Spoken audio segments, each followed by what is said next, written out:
everything that Meghan does seems to be uh, making everything about her.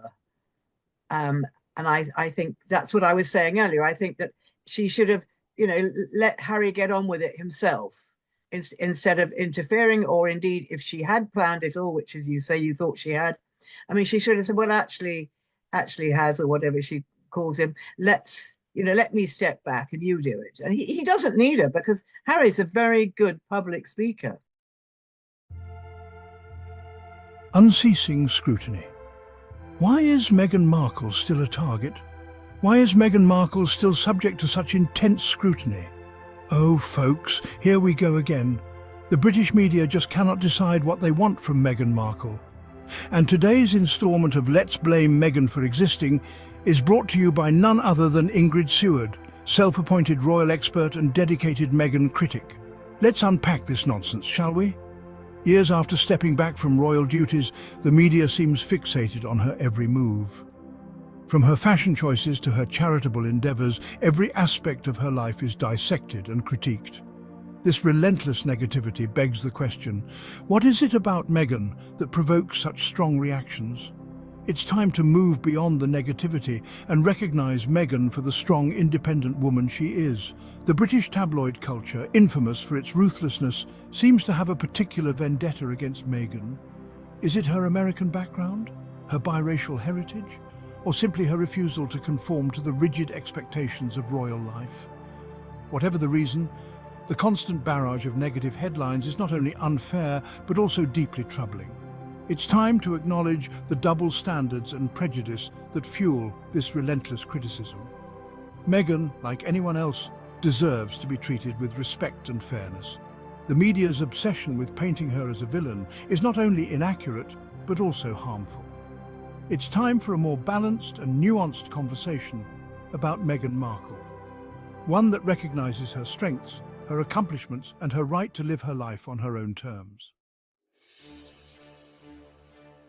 Dissecting the absurdity, Ingrid Seward's latest salvo.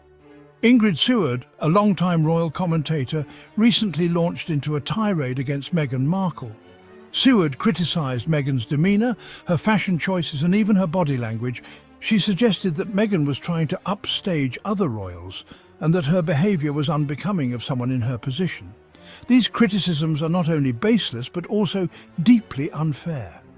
Seward seems to be holding Meghan to an impossible standard, one that is rooted in outdated notions of how royal women should behave. Meghan is a modern woman with her own unique style and personality. She should not be expected to fit into a mould that was created centuries ago. Seward's comments are just the latest example of the double standard that Meghan faces. While other royals are celebrated for their individuality and their willingness to break with tradition, Meghan is condemned for the same things. It's clear that there is a deep-seated bias at play here, one that is rooted in sexism, racism, and a fear of strong, independent women.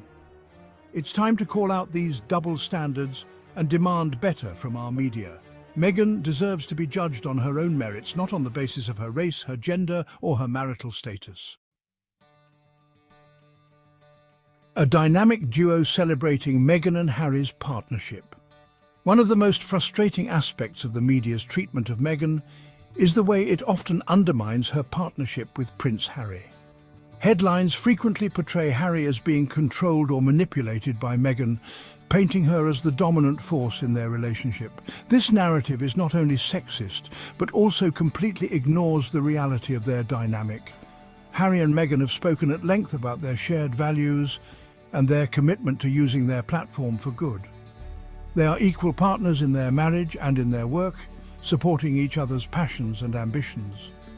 The media's attempts to drive a wedge between them are both transparent and deeply unfair. It's evident that Harry and Meghan have a strong and loving partnership, one that is built on mutual respect and admiration. Their shared commitment to social justice and their willingness to challenge the status quo is something to be admired, not ridiculed. Section 4, Double Standards Laid Bare. Kate Middleton and the media's favour. The stark contrast between the media's treatment of Meghan Markle and Kate Middleton exposes the blatant double standards at play. While Meghan is constantly scrutinized and criticized, Kate is often portrayed as the epitome of grace and perfection. For instance, when Kate wears designer outfits, it's seen as a boost to the British fashion industry. When Meghan does the same, she's accused of being extravagant and out of touch. This disparity in treatment is glaringly obvious and speaks volumes about the underlying biases that shape media narratives. The media's favoritism towards Kate and its harsh treatment of Meghan reveal a deeply ingrained prejudice against women of colour. It perpetuates harmful stereotypes and reinforces the notion that there is a right way for royal women to look and behave. This type of biased reporting is not only unfair to both women, but also detrimental to society as a whole. Section 5. Beyond the headlines, Meghan's enduring achievements. It's time to shift the focus from the relentless negativity and acknowledge Meghan Markle's significant accomplishments. Long before she became the Duchess of Sussex, Meghan was a successful actress, a UN women's advocate, and a vocal advocate for gender equality. She has consistently used her platform to speak out against injustice and to champion causes close to her heart. From her work with World Vision to her support for the Hub Community Kitchen, Meghan has demonstrated a genuine commitment to making a difference in the world. Even after stepping back from royal duties, Meghan has continued to work on projects that amplify marginalized voices and promote positive change. Her partnership with Netflix has allowed her to produce content that challenges stereotypes and tells diverse stories. Ignoring Meghan's achievements and reducing her to a caricature fueled by negative headlines is not only unfair, but also a disservice to the important work she continues to do. Section 6.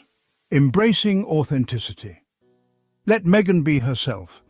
One of the most common criticisms leveled against Meghan is that she is too opinionated or too outspoken.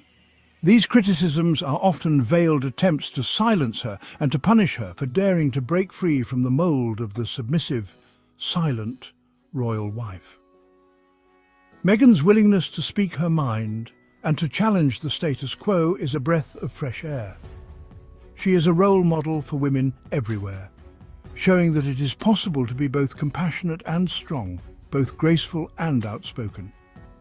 Instead of trying to dim her light, we should be celebrating Meghan's authenticity and her courage.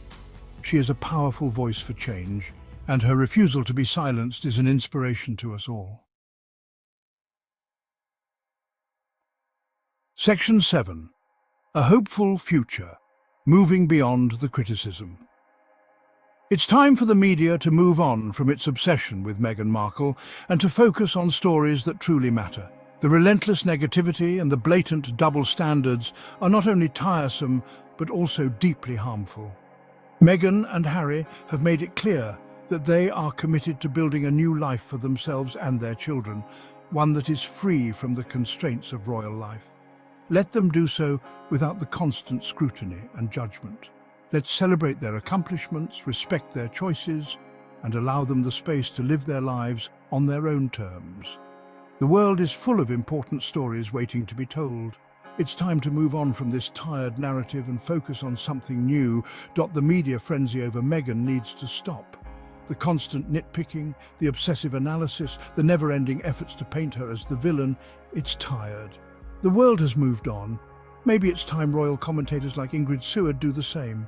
Remember, a confident woman isn't a threat, unless, of course, you're still stuck in the 1800s.